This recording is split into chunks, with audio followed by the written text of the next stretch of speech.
ही चर्चा खूप दिवसापासून आहे. ही जी तुम्ही बातमी आणलेली आहे जुनी बातमी आहे आणि जाणारे गेल्याने काही फरक पडणार नाही.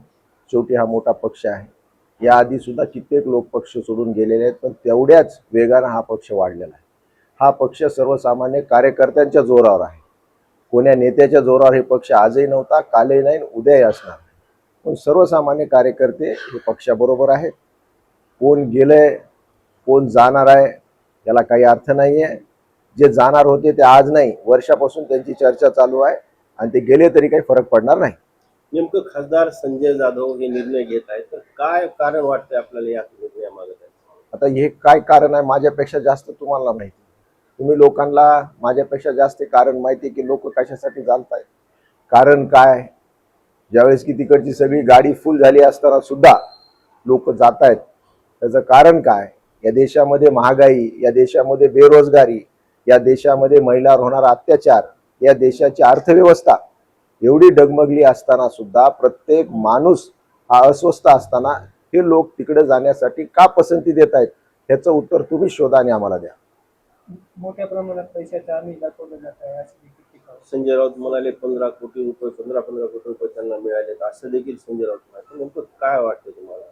यापूर्वी सुद्धा ज्यावेळेस आमदार गेले होते ते कशासाठी गेले तुम्हाला सगळ्यांना जग जाहीर आहे. त्यावेळेची घोषणा काय होती, आता मी काही ती घोषणा देणार नाही. मग अशा प्रकारचे प्रबोधन, काही प्रलोभन असल्याशिवाय काही लोक जाणार नाहीत, अशा प्रकारचं मला सुद्धा वाटतं. तर या सखोल मी या गोष्टीकडे जाणार नाही.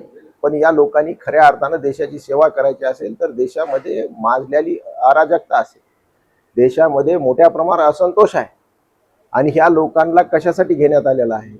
परत घटना दुरुस्ती करायची आहे का, परत दुसरे काहींना विधेयक असे आणायचेत का. या लोकांना घेण्याचा अर्थ काय आहे. काही लोकतंत्र या देशातून लोकतंत्राची हत्या करायची का, हुकुमशाही या देशामध्ये आणायची का. 17 जागा पैकी फक्त परभणीतली विधान परिषदली जागा आम्ही चुरशीने लढतो. अनेक ठिकाणी लोकांना म्हणजे अक्षरशः त्यांच्यावर एवढ्या मोठ्या प्रमाणावर दबाव आहे की लोक ऍडमिट होत आहेत. फॉर्म भरल्यानंतर लोक ऍडमिट होत आहेत. मला सांगा, कोणाला आमदार खासदार व्हावं वाटत नाही, पण अशा प्रेशर खाली, अशा दबावाखाली आपण किती दिवस ठेवणार आहात. एखाद्या दिवशी तर ते प्रेशर कुकरची शिट्टी वाजणार आहे, तशी यांची सुद्धा शिट्टी वाजल्याशिवाय राहणार नाही, हे सुद्धा तेवढंच सत्य आहे. फक्त सगळ्याला अंत असतो. काही दिवसानंतर तुम्हाला या सगळ्या गोष्टी लक्षात येतील. प्रचंड प्रमाणात असंतोष आहे, कुठं ना कुठंतरी याचा उद्रेक झाल्याशिवाय राहणार. खासदार जाधवांवर अन्याय झाला असं त्यांचे कार्यकर्ते म्हणत आहेत. त्यांच्या पदाधिकाऱ्यांच्या काही नियुक्त्या रखडल्या किंवा पदावरून हटवलं, तर काय कसं पाहता, खरंच खासदार जाधवांवर अन्याय झालाय उद्धव ठाकरेंनी केला? नाही, कोणावर अन्याय झाला असेल तरी शेवटी पक्ष आहे. पक्षश्रेष्ठीकडे आपण त्याची दाद मागितली पाहिजे. पक्षश्रेष्ठीनं सुद्धा असं तुम्ही पाहता की प्रत्येक काही खासदार तर 6-6 टर्म झालेत, 5-5 टर्म झालेले आहेत, 2-2, 3-3 टर्म आमदार झाल्यानंतर खासदार झालेले आहेत. आता मला वाटत नाही यापेक्षा पक्ष अजून कोणाला काय देईल. म्हणून कुठंतरी समाधान असलं पाहिजे, असं माझं वैयक्तिक मत आहे. खासदार फुटल्यानंतर आमदारही फोडण्याचे प्रयत्न शिवसेनेकडून केले जात आहे. निश्चित माझ्या सुद्धा कानावर आलेलं आहे की आमदार सुद्धा फोडण्याचा प्रयत्न केला जातोय. पण मला जेवढा माहिती त्या आमदार कोणी फुटणार नाहीत.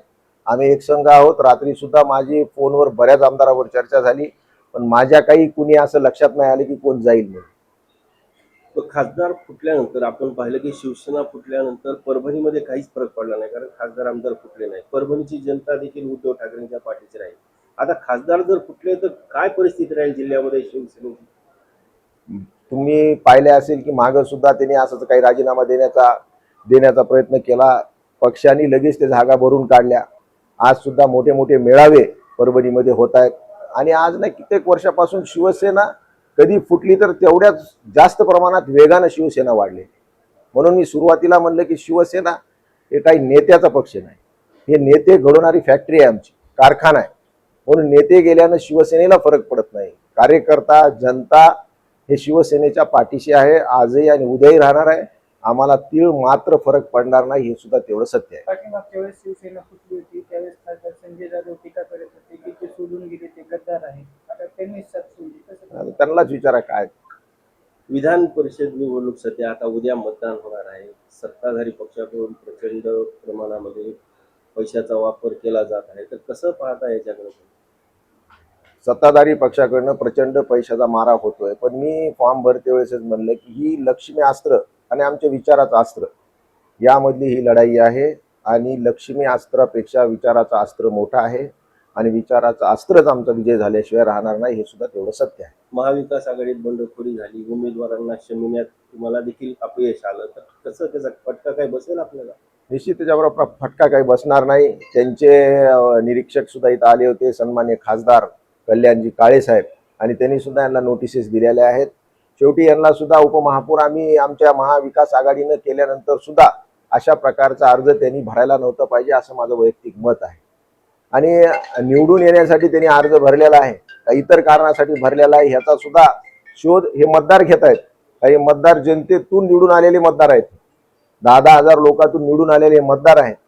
म्हणून त्यांनी सुद्धा विचार करतायत की ही उमेदवारी कुणी काही लादलेली आहे का, ही उमेदवारी कुणी भरलेली आहे का, की महाविकास आघाडीच्या उमेदवाराला फटका बसावा म्हणून ही उमेदवारी टाकण्यात आलेली आहे का, ही सुद्धा चर्चा हे 466 मतदारामध्ये आहे.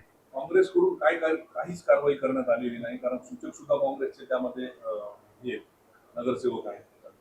सूचकच्या वेळेस सुद्धा आम्ही माहिती घेतली, त्यांचे निरीक्षक कल्याण काळे आले होते, त्यांना बोलून घेतलं तर त्यांनी सांगितलं की आपण फक्त फॉर्म भरायचा आहे आणि हे बी फॉर्म नाही आला तर आपण विड्रॉल करायचे. अशा प्रकारची जहागीरदार म्हणजे नगरसेवक आहेत. काल माझ्याकडे येऊन त्यांनी हे सगळी व्यथा त्यांची मांडलेली आहे आणि कल्याणरावजी काळे यांनी सांगितलेलं आहे की आम्ही नोटीस करून यांना बरखास्त करून टाकू किंवा यांना पक्षातून निलंबित करू. अशा प्रकारची कारवाई सुद्धा या लोकांवर 100% होणार आहे. काय परिस्थिती राहील उद्या मतदानानंतर? उद्या आम्ही जिंकणार आहोत 101%. साहेब, खासदार साहेबांनी असा वेगळा निर्णय घेतलेला आहे, त्याचा काही परिणाम होईल का? तीळ मात्र परिणाम होणार नाही. शेवटी पक्षाच्या चिन्हावर लोक निवडून आलेले आहेत. वैयक्तिक काही माझ्या किंवा कोणाच्या विचारावर हे निवडून आले नाहीत, तर शिवसेना प्रमुख बाळासाहेब ठाकरे यांच्या विचारावर आणि उद्धव साहेबांच्या यांच्या नेतृत्वावर हे लोक 25 लोक ऐतिहासिक निवडून आल्यामुळं तीळ मात्र यातून काही फरक पडणार नाही.